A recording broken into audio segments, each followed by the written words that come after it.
From Square 2, this is What's Wrong with Revenue. I'm Mike Lieberman, CEO at Square 2, and along with my longtime friend Eric Kalis and co-founder at Square 2 and six-time entrepreneur, Eric and I will answer the questions CEOs have every single day. What's wrong with revenue? You can be part of the livecast show where we'll answer your questions every Wednesday at 4 p.m. Eastern, or catch the show on demand on YouTube and on all your favorite podcast networks. Also, check out all our audio and video content on Square 2 Plus at the square2marketing.com website. Enjoy the show.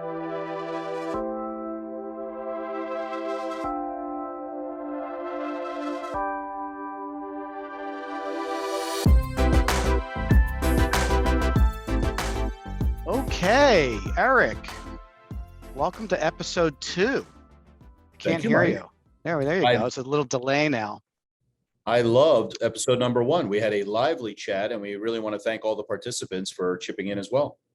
Yeah, that's a good point. You brought that up. So before we get into it, everybody, welcome to episode 2 of What's Wrong with Revenue. Today, we're going to be talking about no alignment between marketing, sales, and customer service. So I also want to, as we've done here at Square 2 quite frequently, I want to bring people a little bit behind the curtain and talk a little bit about what the experience has been after our first show, after our first episode. So after the show was over, Eric came in and we chatted a little bit about what we liked, what we didn't like about it, and a couple of improvements to make. And I think that was important in and of itself because all of these marketing tactics, including the one we're talking about here, requires constant improvement, constant iteration, and regular upgrades.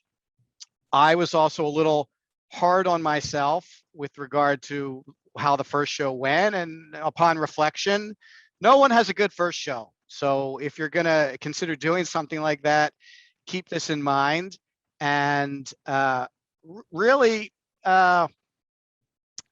make sure that you're okay with what that first show looks like. It's probably not going to be great, and be okay with that. I also started reflecting about some people that I enjoy the content that they produce. Howard Stern constantly talks about how bad his first show was, and if you've seen his movie, it was horrible. He was horrible, and he readily admits it, and that made me feel a lot better about our first show. And I did get a lot of nice notes from people who said, I heard your show, I thought it was great, keep going, and that also helped a lot. And I wanted to just share that with everybody. I also think the show, look, Eric and I are planners. We like to come to these shows prepared. And I think upon reflection, the show was a little, stuffy, a little uptight. So I'm hoping that this show will be a little more casual and maybe a little more conversational. And while Eric and I do have a plan for today's show, I'm hoping that maybe it's as we get a little better at this, it'll become a little lighter in terms of what we're trying to accomplish here and still share a lot of information with you guys. Anything you want to add, Eric? No, it's a good summary. Mike, try not to drool so much on the end of the microphone. Right. Well, that's funny. I was noticing when I was watching it back, I kept looking up and I kept looking up. I kept looking up. I kept looking up. You guys don't know it, but where I'm sitting, there are these windows at the top of the office. And, I guess just naturally they keep pulling my eye to them. They are a source of light. And I'm going to do a much better job talking to all of you and looking at all of you as opposed to drifting off as I stare out into the wilderness in this next show here. So without any further ado, let's get into what's wrong with revenue. We have a good show planned for you. I want to make sure we get to it. We are taking questions. And again, back to the what could we have done better? We've collected a couple of questions from some people who are attending who submitted questions in advance. We are going to be publishing a form on the What's Wrong with Revenue page at the Square 2 website where you can submit questions in advance. A couple people emailed us some questions, so we have some questions that we will be dealing with today. But again, as we mentioned last week, if you want to submit questions live during the show, please feel free to use the Q&A button at the bottom, submit your questions, and Eric and I will try to get to them. So today, we want to talk about alignment. And when it comes to revenue, I think a lot of CEOs are really clear that sales is a big contributor to revenue. Obviously, that I think that goes without saying.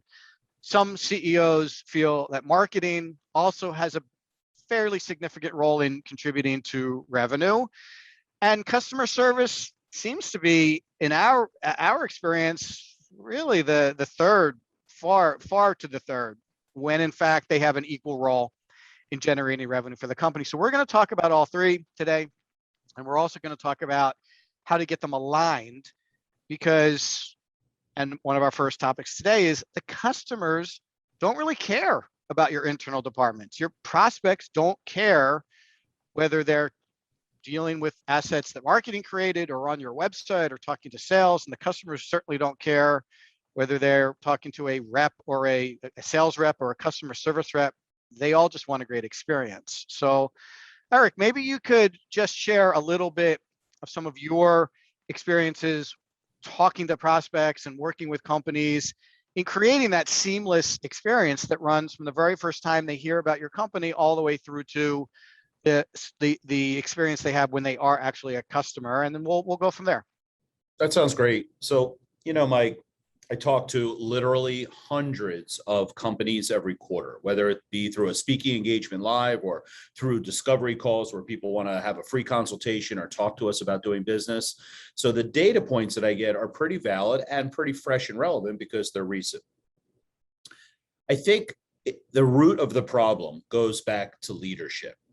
It even goes back further to leadership. It goes back to the people that trained the leadership people, whether it be their first job out of college or, working in your family's business, is that the perception is that there are three silos. We have our marketing people, we have our sales people, and we have our customer service people.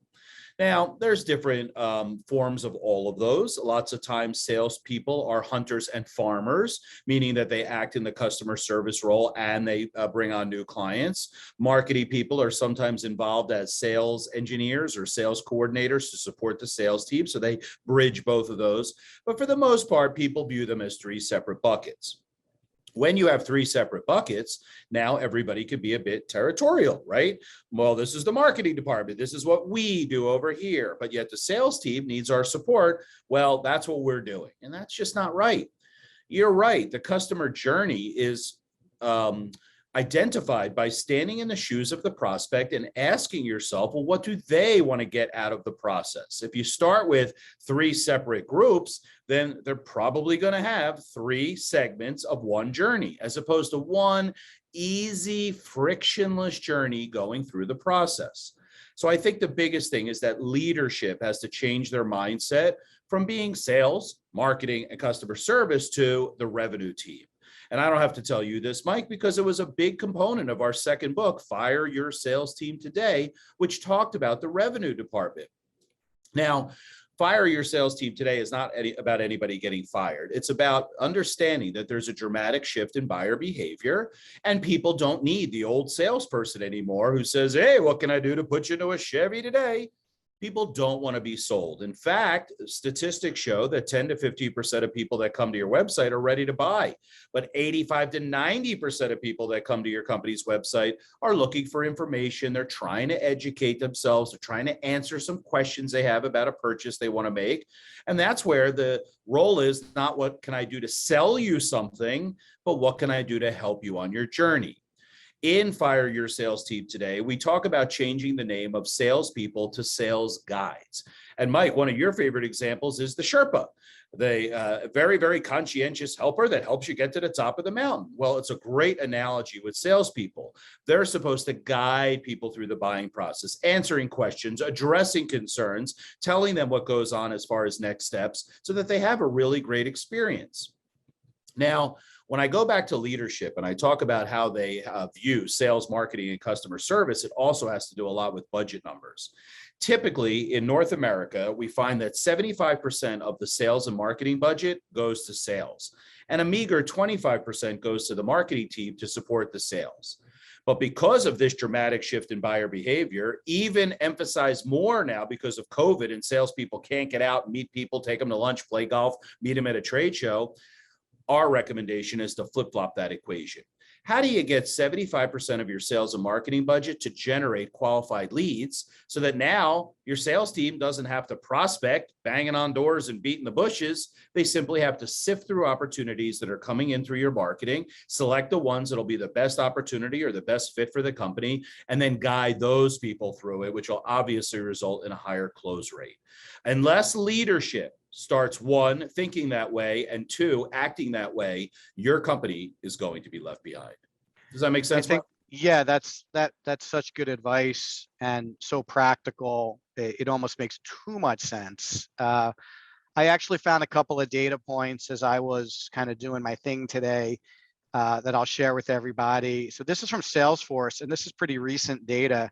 43% of people ditch brands that don't personalize the customer experience. So, obviously that's speaking to marketers and how they are leveraging personalization in terms of the website visit and the email that follows and the personalization of content that's offered to prospects. But I think it also rolls into the sales experience as well, in that sales reps have to be able to take that data that was collected while a prospect was interacting with marketing assets and use that data to create a personalized sales experience. Let me model that a little bit for everybody.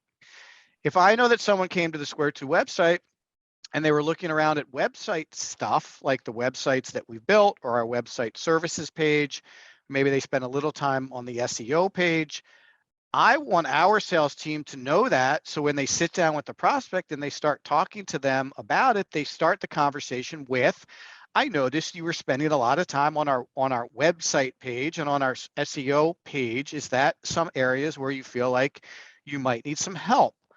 That's an example of personalizing the sales experience. I also then want the sales experience to follow up with content that continues to give them information around those areas that they feel particularly pained about, like in this case, websites and search engine optimization. It's a big difference between starting the conversation with, so what do you got going on? What can I help you with? Which we've all had that sales conversation, and it's pretty demoralizing, certainly not interesting, and it really doesn't get us off on the right foot with that sales experience. The next data point is 60% of people don't mind paying more for a better customer experience. That's from OmniConvert. That's huge. That's basically saying that if you provide a good experience to your customers and your prospects, they will pay more for your products and services. So again, when we're trying to optimize revenue and you want to get full value for what you do, creating a more aligned experience is going to allow you to get full value for your products and services. And last, 52% of customers in 2020 expect offers to always be personalized. That's from eMarketer. So again, if we're going to go, we probably could talk about customer service here too, but if we go back to marketing, you got to make sure that what you're offering them from a nurture and connect perspective is personalized. But on the customer service side, which obviously we don't talk about enough, you got to make sure that those offers are personalized. Hey, I saw that you purchased product A. Did you know that product C goes beautifully with product A?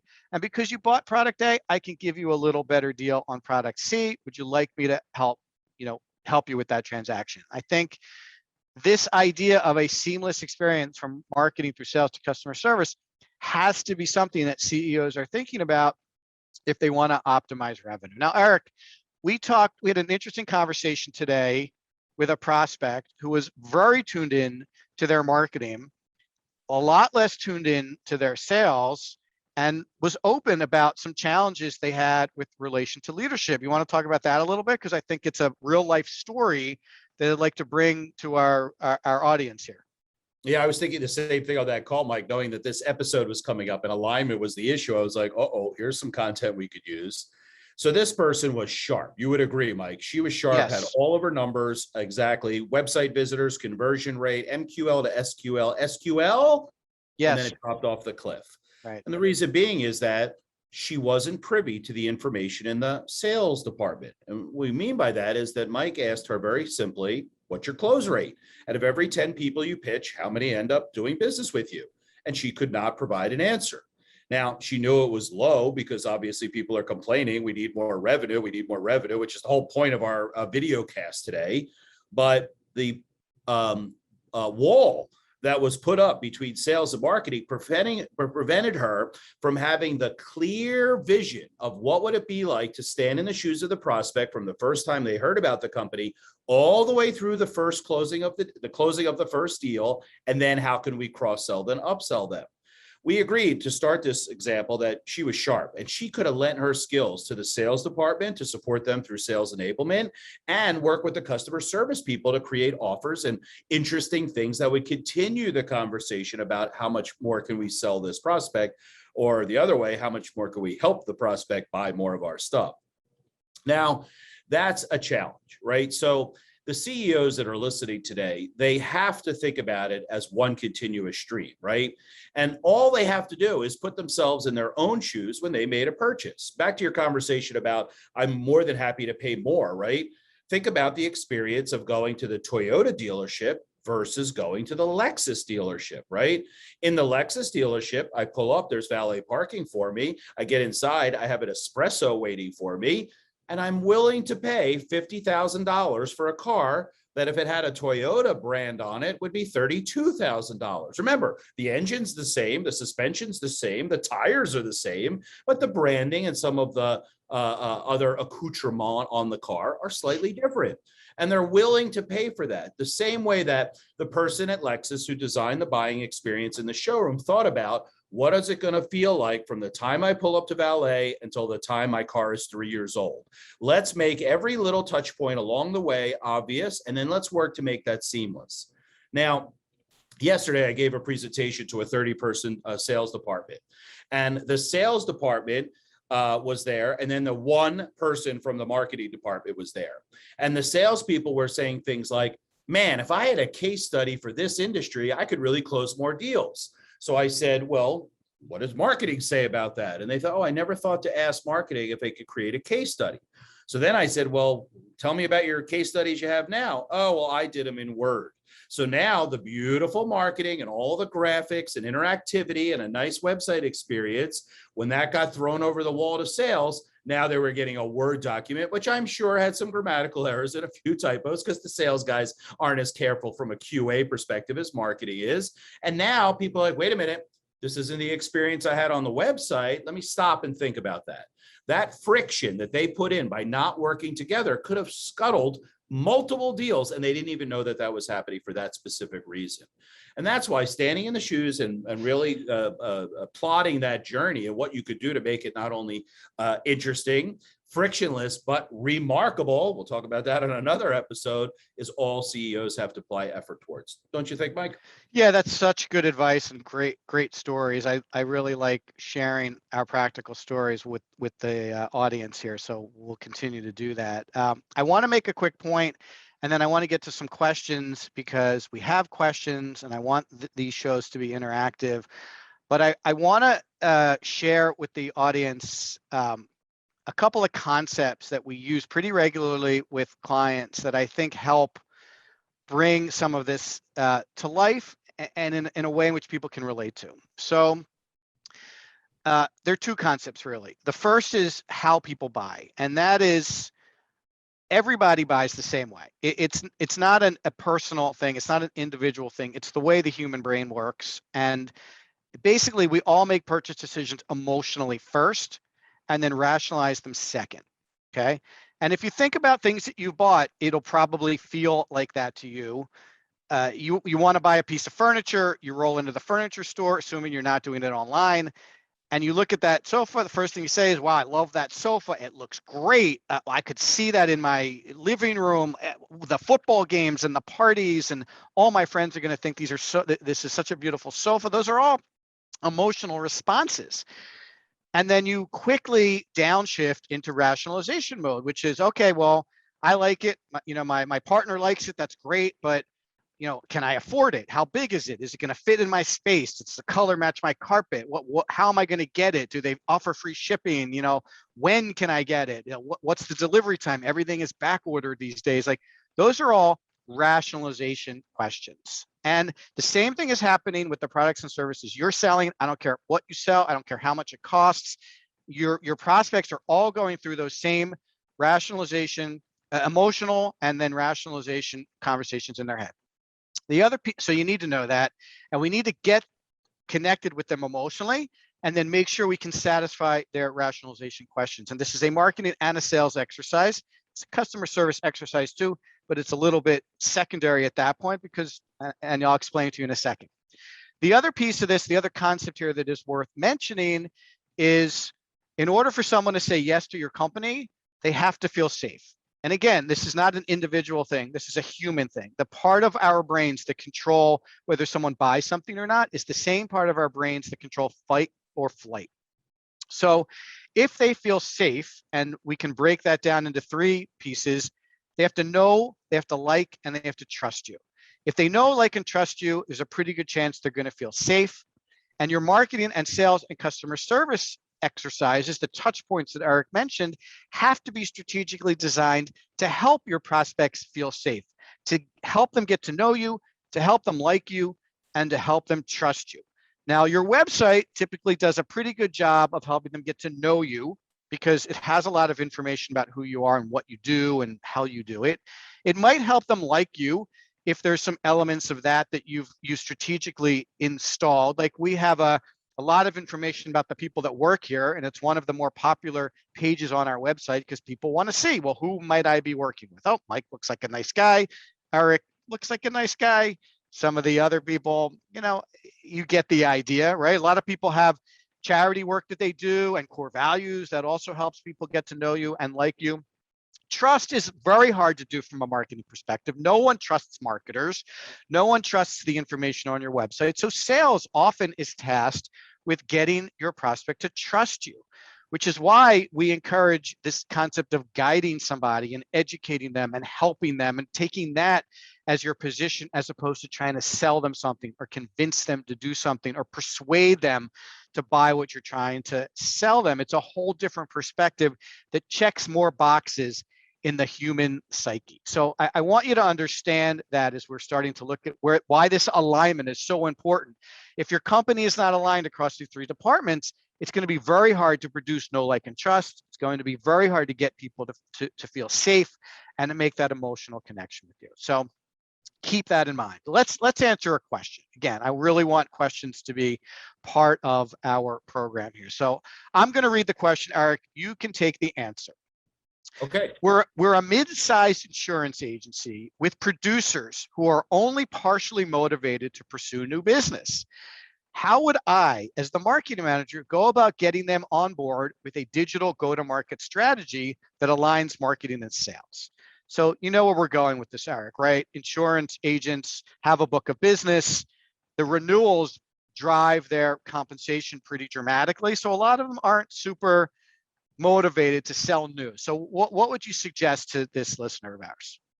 Yeah, it's a great question. And you're right. When insurance agents become mature in their careers, they live off their existing book of business and they play golf a lot. We totally understand that, and we wish them the best. But as the owner of the insurance agency, I got to squeeze more revenue out of those producers. How do I do that? Well, the first thing is you got to work on buy-in. One of the largest challenges that folks have with salespeople is getting their buy-in on corporate direction. Now, this is critical because the goals and objectives of the salesperson is different than the goals and objectives of the business. So we have to figure out a way to bring them in. And I assume this is a marketing person asking this question because they want to support the salespeople. It is. They're the marketing manager. Yes, you're correct. If I'm the marketing manager, the first thing I'm doing is I'm including the salespeople in my conversations. Hey guys, can we get together on Thursday from 12 to 12:45? I want to show you some of the marketing things that I'm working on so that I could get your input. So number one, if they're co-creating the marketing and sales is being listened to, immediately that's a first step to buy it. Because if I'm participating in something, I'm more apt to utilize it. So that's number one. Number two is I would say, as the marketing person, hey, sales folks, what are the obstacles that you have to closing new business? Well, it takes a lot of time and I got to like go out and meet someone. And you know what? I have to like go back and forth answering questions and so forth. Okay, let's capture all of that. Using the last one, going back and forth answering questions. Hey, sales team, give me the 10 most frequently asked questions and let me put together some marketing materials that answers that you could use in the sales process. That'll eliminate your time to answer those questions, shorten the sales cycle, and get you to your commission check faster. Now, when I'm the marketing person and I'm taking that approach of let me help you drive more business, get more commissions, how could they not value me as a valuable member of the team? So once again, I'm now trying to produce things that take away some of the challenges or obstacles they have. And then, and here's a big one, I would talk to leadership. They have to compensate salespeople for the activities that they want to be achieved, because we all know that salespeople, their behavior is driven by dollars, and there's absolutely nothing wrong with that. But I would provide much larger commissions, at least in the first year, on people that land new accounts than I would on renewals. So now I'm like, all right, well, I'm getting 5% on my renewals, but I'm getting 12.5% on my new ones. All right, maybe I can carve out a couple of extra hours a week to work on prospecting, right? Because I know that I'll make more money if I land those deals. Forget about the lifetime value of the customer. Now I'm focused on this year. I'm going to really kill it by landing 20 new clients. So I think there's three things that marketing manager could focus on. I know the last one's a little tough by getting leadership to change the compensation plans of all the salespeople, but it would be a long way to get them to participate in hunting and not so much farming.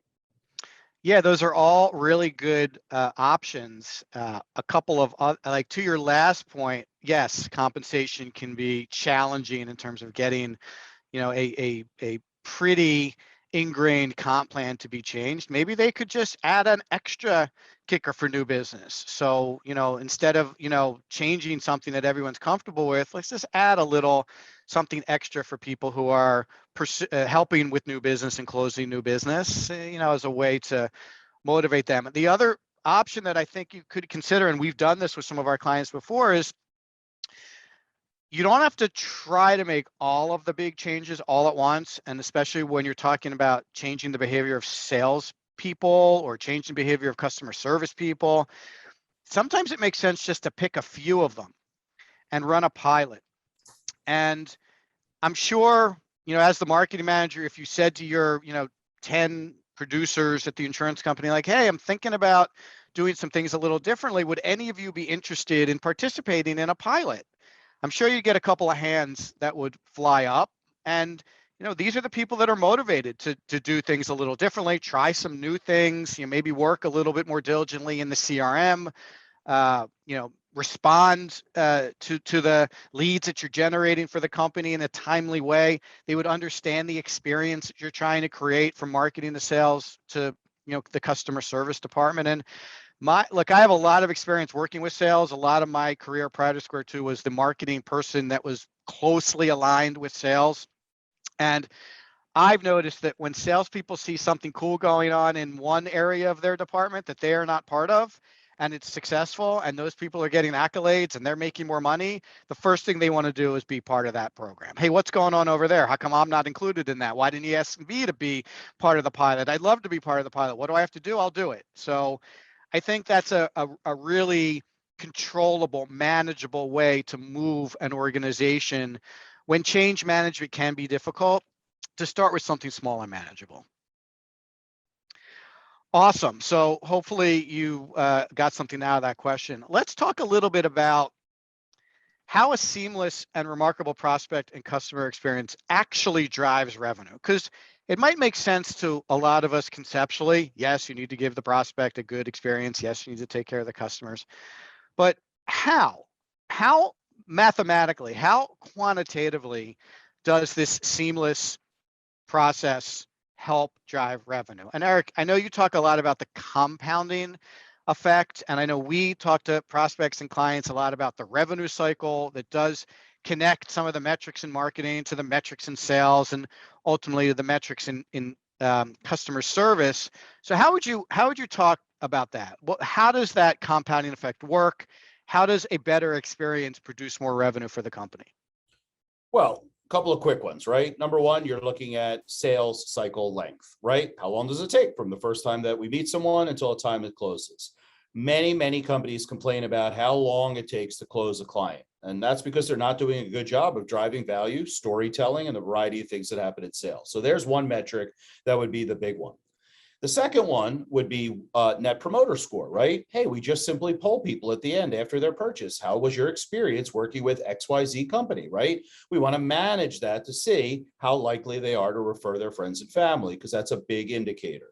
Back to friends and family, if I have a great experience, I become a goodwill ambassador for this company, which means now I'm telling everybody about the great experience that I had. And because of that, I should see my attribution from referrals going up as the experience gets better. And that's a metric that I could easily track. So there's three quick ones, how you could quantify a better experience. I would say that a fourth one might be website traffic, but it's a leading indicator, not a quantification of that. As people hear about it, I'll never forget the first time that someone told me about Warby Parker. I wear glasses. The buying of glasses prior to Warby Parker was painful and super expensive. Someone told me about it, how for $95, I can get really good frames. They send them right to my house. All I have to do is upload my prescription. Well, if I heard about that, my first move is going to be to check out their website. So website traffic as a function of buzz driving people to check out something new is also that, but it's such a leading indicator. It's not quite as solid as sales cycle days and things like that. But there's at least four that we could quantify right away to see that a seamless and frictionless sales process actually drives money. Yeah, and I think also the idea that when you do get more people to your website and they do convert more frequently and they are a better quality lead and the sales team gets the benefit of those better quality leads, you get more sales opportunities and they should close at a higher clip and they should buy more. And to your point, Eric, they should close faster. And when they're customers, they should keep referring you and keep buying more. And the whole cycle spins faster. The audience may be familiar with HubSpot's flywheel. That basically shows that there are three areas that need to spin quickly to drive revenue: marketing, sales, and customer service. The cyclonic buyer journey that we created have those three elements in the outside cycle as well. The faster that cycle spins, the more revenue the company is going to generate. You know, to Eric's point about the sales cycle, just to pick one metric here, if your sales cycle was 6 months, then you're going to do a certain amount of business in a year. But if you're able to take that sales cycle to 4 months, it's going to allow you to do a significantly more amount of business in the year. So the ability to get people to know, like, and trust you and feel safe and close faster can have a significant impact on revenue. And that's obviously primarily driven by the experience they get in marketing, the experience they get in sales, and the experience they get in customer service. Well, we all know the old adage, Mike, that it's so much easier to sell something to someone who's already bought from you. So let's not forget customer service. If I have a great experience, I'm like, oh, I love the shirt that I bought online. Oh, let's see what else they have. You know what? Now I'm going to buy some pants because I trust this company and I had a great experience. It's as simple as that. Now, instead of a average ticket of $169, I've taken that customer in their first year to $283, right? And it's just as easy as that. You know, and a lot of people don't want to put in the effort of what we're talking about here, but it literally comes back to you with a direct return on investment by making a better buyer's journey. Yeah, I don't know why companies don't do that frequently, right? Like, Eric, you bought this shirt from us 2 days ago. Do you know that these pants would go great with it? Like, I'm constantly buying things online these days. I'm a big sucker for Instagram ads. Please, with the dark web, please don't listen. Stop listening to that. I don't want ads for men's clothing, but I do get emails from the company, but they're basically just general emails sending me to the store for new arrivals and things like that. I don't know why they don't send me something that's directly related to the purchase that I just made. Like, wouldn't it be great to have pants that match my shirt, or a shirt that matches my pants, or socks that match my pants, or a jacket that matches my shirt? Like, I'm not the snappiest dresser, at least that's what my wife says. And a little bit of extra personalization in the experience would really connect me to the brand for sure. And you can do this in you could take that same philosophy and apply it to really almost any business. Well, let me give you a quick example, Mike. We both had a situation recently because of COVID. We did not have too many events to go to where we needed a suit. When both of us got invited to things, now that COVID is perhaps lightening a bit, we both realized we needed a suit. My wife said, "Have you heard about the groomsman suit?" I'm like, "What the heck is that?" In Philadelphia, 6 colors to choose from, a couple of different styles. You go in, $200, you get the top and the bottom, they ship it right to your house. I went through it. I told you about it. And literally the reason I'm bringing that up is because we have a common friend, Len, who just texted me and it came up on my screen. Love the experience at the groomsman suit. Now, if you're telling me that a great experience didn't drive those 3 sales, I'm gonna push back.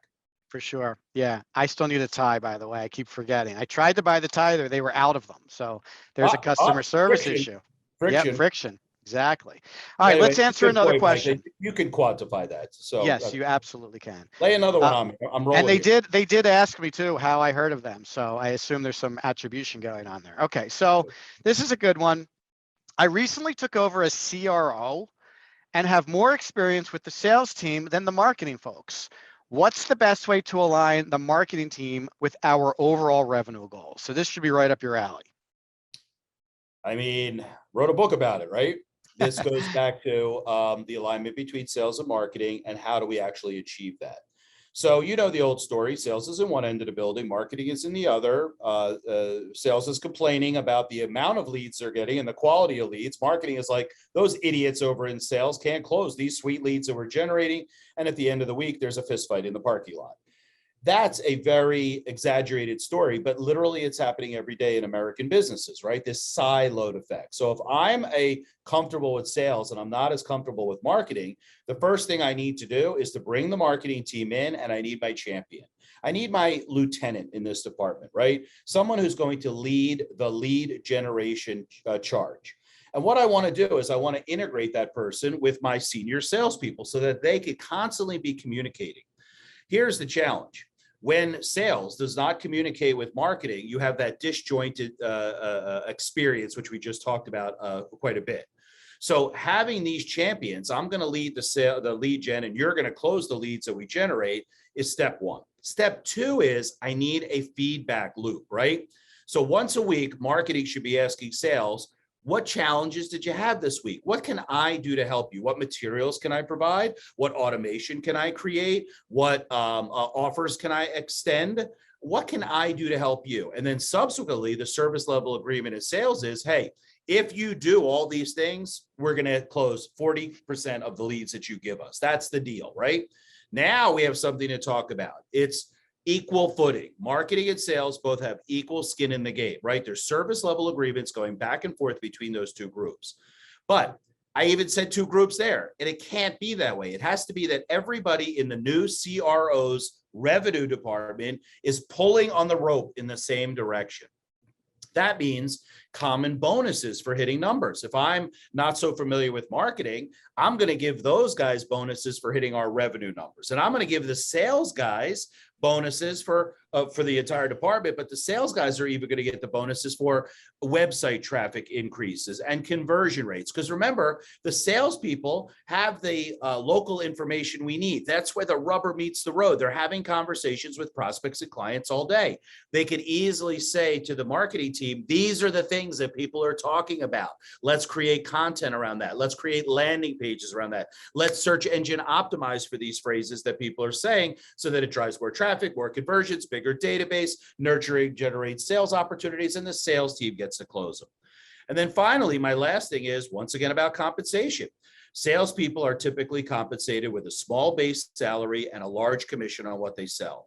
But if the marketing team and the sales team are all in one department, we need a creative compensation schedule, AKA shared bonuses for if we're hitting common metrics.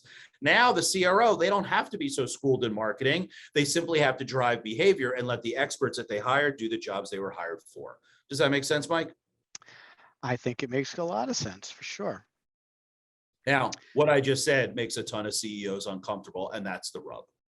Yeah, you mentioned something that I think we ought to talk about. In fact, it was something we had planned to talk about in a little more detail. So why don't we get into it? You mentioned something called a service level agreement. between marketing and sales. And maybe some of the people watching or listening don't know exactly what that is, or they've heard of it, but they don't know the details behind it. You want to talk about that a little bit, or you want to kick that off and I can add a little bit to that? Well, they're pretty simple, but you're right. It's not a commonly used technique in business, right? Service level agreements are simply people horse trading. And what do I mean by that? If I'm the chief revenue officer, I have a lot of metrics that I have to watch out for in order to make the trains run on time, right? I got to watch website traffic. I have to watch my database. I have to watch my MQLs or conversions into that database. I have to watch my transition from MQL to SQL. I have to watch the sales opportunities, and I have to make sure that those sales opportunities turn into revenue.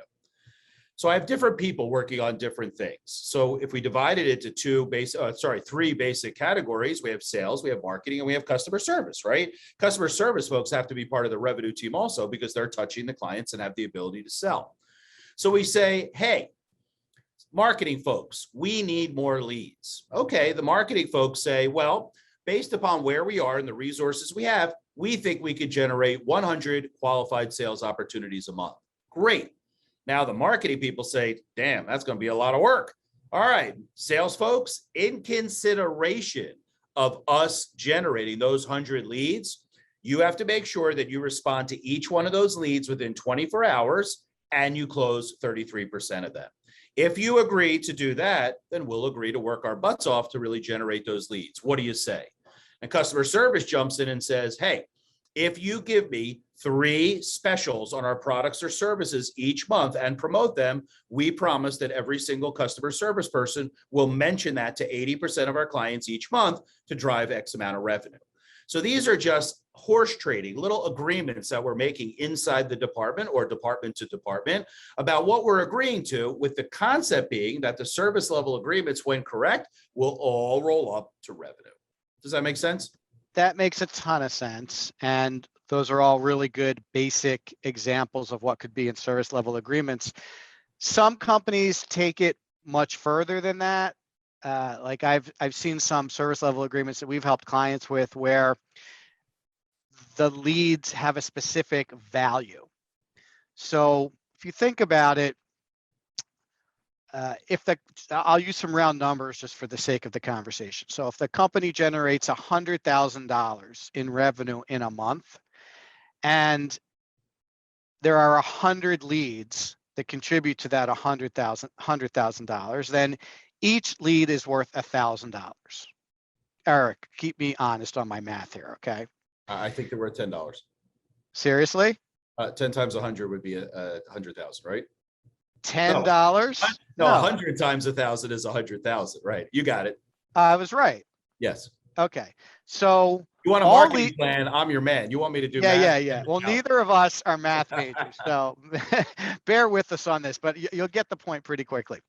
All leads are not created equal, right? If someone fills out a form for a white paper, that obviously is not as good a lead as someone that asks to talk to a sales rep via the chat feature on your website, right? If someone wants to talk to sales, there's a pretty good chance that they're a little more farther along their buyer journey than someone that's just doing some research. So the same would uphold if someone comes to a webinar. There's a pretty good chance that someone who's spending an hour with you, listening to you talk about whatever, is a little more along in their buyer journey than someone that's just downloading something for an email address. So you can actually go back and attribute revenue to the marketing tactic that generated the lead and attribute a value to that. So where I'm going with this real quickly then to make it simple, the white paper download might be worth $10. The webinar registrant might be worth $50. The chat conversion might be worth $100 based on how likely they are to close. And you would have to use historical data to come up with these numbers. You can then say, in terms of your service level agreement, marketing has to generate $10,000 worth of value. How they do it is up to them. The point that this uncovers is, obviously, if they're smart, they're going to try to generate more chat conversions because they only need again, here comes the math. They only need 100? 10 of those, Okay. right? They only need 10 of those as opposed to 50 webinar leads or 100 white paper conversion leads, right? So it doesn't really matter to sales where the value comes from. And this gets marketing thinking a little bit differently about how they're allocating their resources and the kinds of programs they're rolling out. So Eric gave you a very simple version of an SLA that you could put in. Mine is a little more complicated. Forgive me on the math. If you want to go through it in more detail, I'm happy to, email me and I'll help you with it offline. But those are all really important ways to get these two different teams completely aligned. And you can absolutely bring the customer service team in there too. Maybe it's a retention bogey, right? Because the more people they keep, the less marketing needs to generate and the less sales needs to close. So, what is the retention number that client services needs to add to allow the company to hit its revenue number? So service level agreements and shared goals are really important. And the formal document, the formal agreement that everyone signs is very symbolic in terms of pulling these three pretty disparate groups together. And I think it's an important takeaway from today's session. Anything you want to add, Eric? No, perfectly explained, Mike. Okay, let's do another question because these are good. And they're fun. Yeah, so, and this is a little bit related to what we talked about earlier, but we didn't really wrap it up with a bow. So this will give us a chance to do that. I'm in the marketing department and I noticed our close rate on qualified sales opportunities is low. How can I help the sales team improve that? So Eric, I know you have a couple of very practical examples of how marketing can immediately help sales reps close deals at a higher clip. Well, let me back up a little bit because I think we have to have common denominator here of what is close rate. Some people calculate close rate from marketing lead to close deals. I personally don't feel that that's correct because it's not sales' job to generate the leads. It's marketing's job. Sales has to close the leads. So I think a more accurate close rate is from a qualified sales opportunity that I actually pitched, whether that be proposal or contract or agreement, to how many of those close. So let's start by using that as our common definition, right? So close rate is how every 10 people I pitched, whether that be agreement, proposal, recommendations, whatever, how many of those close? So let's start there. A good B2B close rate is somewhere between 33 and 50%. That's when you're killing it, right? You're closing all the deals that come your way. So what leads to a closed deal? The first thing is that you've knocked out the competition, because if they're looking at a variety of options, your option has to stand out as the obvious choice or they're not going to sign your agreement. So when I go back to the marketing team, I go, guys, give me some stories that are unique to our company and interesting enough that someone would tell their buddy. That's what we call being remarkable. And if the marketing department isn't doing a good job on messaging, then they're slowing it down. Because Mike, given three companies that all look exactly the same, which one do you buy from? Well, you probably want me to say the cheapest, but I'm taking the middle choice because I don't want to be considered the cheap guy and I don't want to be the frivolous guy taking the most expensive option. Can we count on that behavior consistently? Yes, we can. No, we can't. Most people would take the cheapest one because okay. All the companies look exactly the same. I might as well spend the least amount of money. I'm not getting anything remarkable or differentiated here whatsoever. That does make sense, right? Number one, have marketing help you with storytelling. And that storytelling should be reflected on the website, in the nurture campaigns mid-journey, and through the sales process as we emphasize that as why they should do business with us. So right away, a little bit of support from marketing from a storytelling and differentiating point of view will start to knock out some of the competition. Secondly, I mentioned this earlier, right? That people that are in the sales mode, they're ready to buy, but they're not quite ready to sign their name. They have a lot of questions. They have a lot of concerns. They have a lot of things that need to be addressed. Let's get all of those captured into a document and start to create content that answers those questions in advance. Because if we can nip that in the bud and all these questions are answered, once again, our company is the obvious choice to do business with. That also takes away fear because they've given me the answers by being transparent in the sales process. And it makes me, once again, feel that emotional connection that you mentioned earlier, Mike. I love these guys. Look how great they are. Let's go back to the suit example. I was in and out in 20 minutes with a brand new suit, and it got shipped to my house 3 days later. Okay. I'm not saying that that's super remarkable, but based on my experience with other apparel companies, that is far and above a great experience. I'm never out in 20 minutes, and I'm certainly not getting it 2-3 days later. Now, I can get some of those components like 2 to 3 days later, but I'd have to buy it on Amazon, and nobody helped me and nobody measured me and nobody gave me advice. And they said, hey, Eric, you don't look good in that one. You look much better in this one. So that's something I got, but not all of it. Also, I can go to a custom tailor, but then I'm spending $2,000 for my custom suit, not $200. So there's the 10x advantage that this company has from a pricing perspective. So once again, if I understand that the experience is remarkable and marketing can help me with that, once again, it helps sales. So those are just two concepts. Mike, why don't you take a third or a fourth? Well, it's interesting. You're usually the sales guy and you're rattling off marketing things that can help the close rate. I'm going to handle some sales things that can help the close rate. So we see this very frequently, and this does get back to helping people feel safe. How many of our clients have presented super long contracts at the very end of the sales process where I love you guys. I want to hire you. I'm super excited about getting started. Everything's approved here. Let me take a look at your agreement. Wait a minute. This is 20 pages long, and I'm the business guy. I don't understand a lot of what's in here. I can't sign this because I could be literally like agreeing to give you my company if something goes wrong. I got to get legal involved. How many of you who are listening to this have had deals get held up in legal? 2 weeks, 3 weeks, 4 weeks, sometimes longer, while the lawyers do their worst to redline contracts and prove their value. Is that super important to you in your business? So the first thing I'm going to say is, are those legal contracts critical to what you do?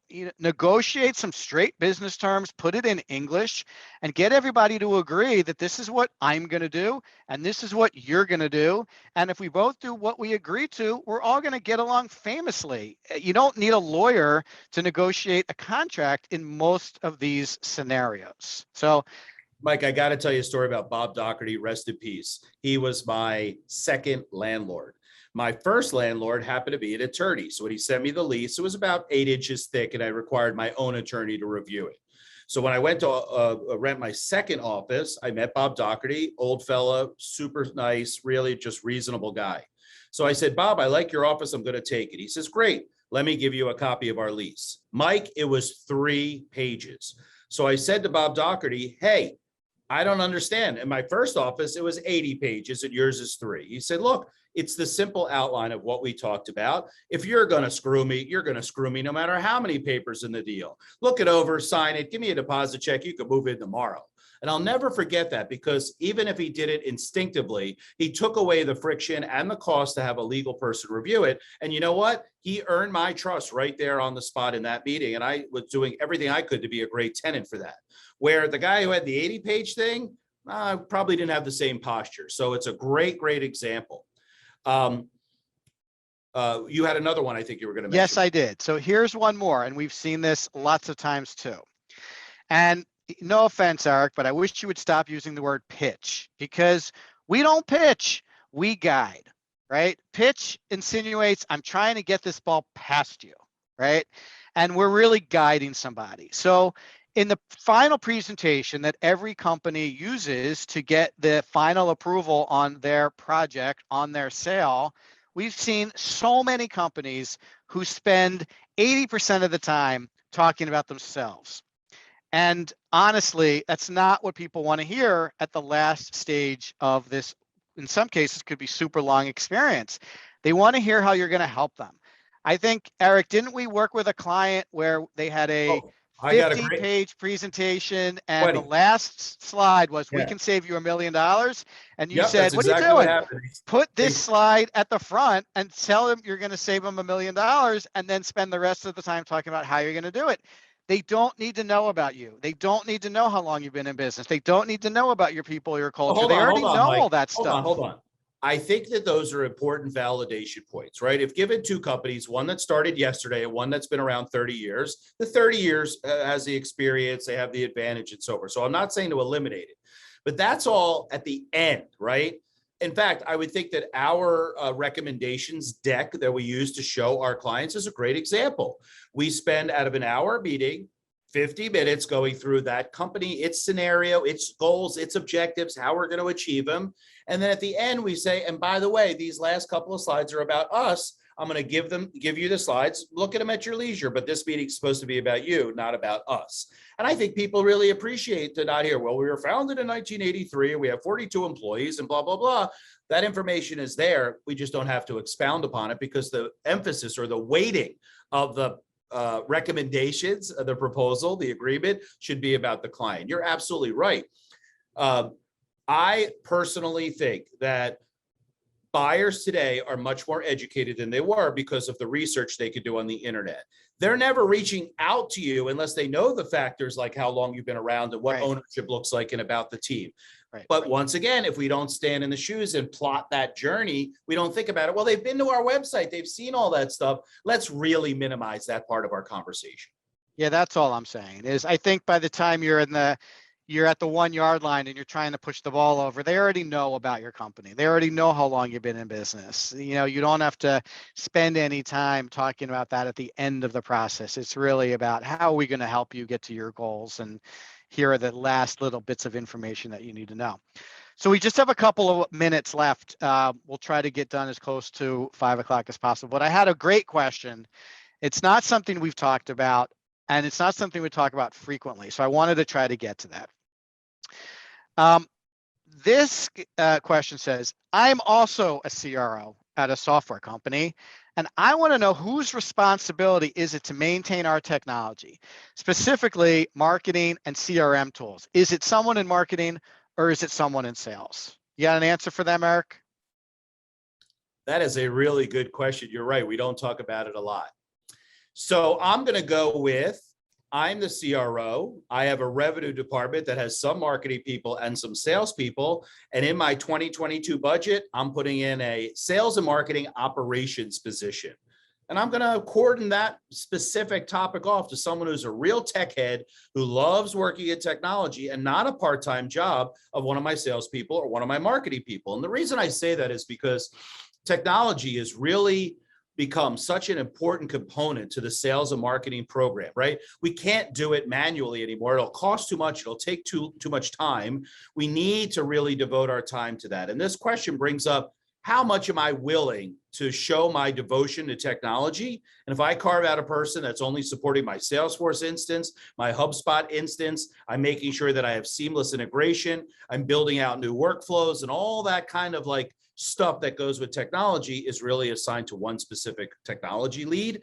I think that's the way I would go. Now, if I can't afford that position because I'm a smaller company, then I might share that job, right? I might share that job amongst IT and my sales and marketing team, right? I don't have the budget for that, then I got to have a super user for every one of my software tools. Maybe my Salesforce super user is in the sales team and my HubSpot super user is in my marketing team. So I think there's a lot of ways to skin that cat, but a topic that doesn't come up too often. You're right. Yeah, I mean, it's a brand new category actually called revenue operations. If you Google it, or RevOps, sometimes it's referred to. It's actually an up and coming field and a new department, or not department necessarily, but a new role in many companies simply because of the tech stacks. They're extensive. They are heavily invested in by the business. They require oversight. They require ongoing maintenance. They require customization or configuration in some cases. And you really need somebody who understands the technology and is able to marry the requirements of the company to the technology. So I think Eric's guidance is pretty solid. If you can afford a RevOps person, you're going to get a lot of value out of your technology. You're going to push it to do things that will help the company improve its revenue position. And if you can't afford that, I don't think it matters whether they're in sales or marketing. You're going to need somebody on one of those teams who is able to do a lot of that work on their own.